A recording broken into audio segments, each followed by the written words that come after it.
நல்ல நாடு என்று நமதை போற்றுவோம். வல்ல நாடு என்று அதனை ஆக்குவோம்.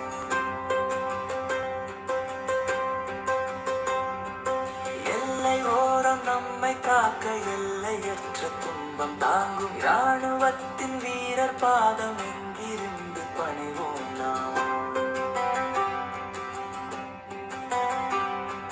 தொல்லை பல தாங்கியும் துயரம் பல கூடியும் விடுதலையை முன்கொண்ட வீர செயல்கள் வணங்குவோம். தேசம் காக்க நேசம் கொண்டு தியாகம் செய்த உத்தமர்கள் தினமொரு கதை என்று திகட்டாமல் கூறுவோம். ஒன்றுபடா பாரதத்தில் உயர்வு பல செய்திட்ட அரச வம்சம் பாடுவோம். அவர்கள் நினைவு போற்றுவோம். நமது தேச பெருமைகளை